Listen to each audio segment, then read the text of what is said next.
Ang sulat ni Pablo sa mga taga-Galasya. Unang kabanata. Mula kay Pablo na isang apostol, kasama ang lahat ng kapatid dito. Ang pagka-apostol ko ay hindi galing sa tao o sa pamamagitan ng tao, kundi sa pamamagitan ni Hesukristo at ng Diyos Ama na muling bumuhay sa Kanya mula sa kamatayan.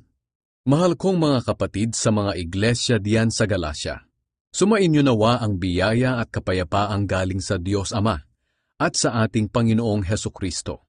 Inialay ni Kristo ang sarili niya para sa mga kasalanan natin, ayon sa kalooban ng ating Diyos at Ama. Ginawa niya ito para mailigtas tayo sa kasamaan nitong kasalukuyang mundo. Purihin natin ang Diyos magpakailanman. Amen. Iisa lang ang magandang balita. Nagtaka ako dahil ang dali ninyong tumalikod sa Diyos na tumawag sa inyo sa pamamagitan ng biyaya ni Kristo. Bumaling kayo sa ibang magandang balita na hindi naman totoo. Ang totoo, walang ibang magandang balita.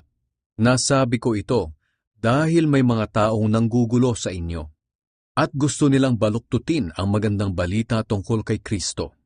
Sumpain nawa ng Diyos ang sinuman, kami o maging isang anghel galing sa langit, na mangangaral sa inyo ng magandang balita na iba kaysa sa ipinangaral namin sa inyo. Sinabi na namin sa inyo noon at muli kong sasabihin, kung may mangangaral sa inyo ng magandang balita na iba kaysa sa tinanggap ninyo, sumpain siya ng Diyos.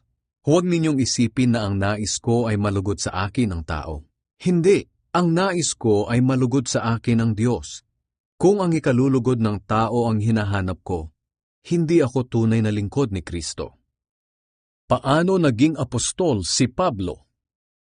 Gusto kong malaman ninyo mga kapatid na ang magandang balitang ipinangaral ko sa inyo ay hindi gawa-gawa lang ng tao.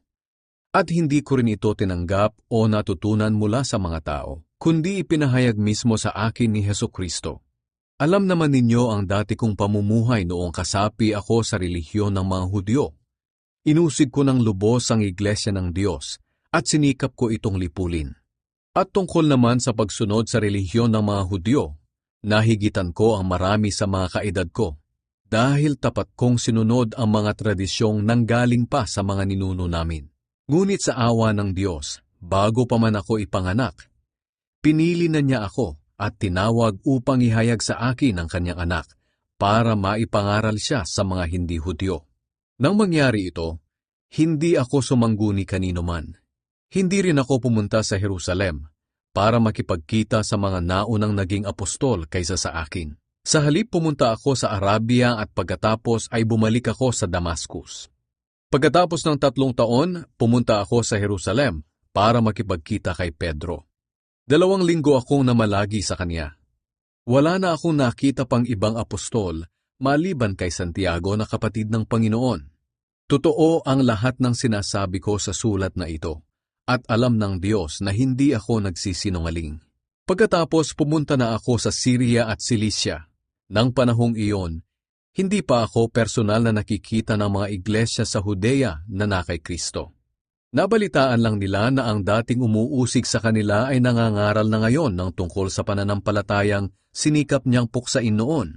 Kaya pinapurihan nila ang Diyos dahil sa ginawa niya sa akin.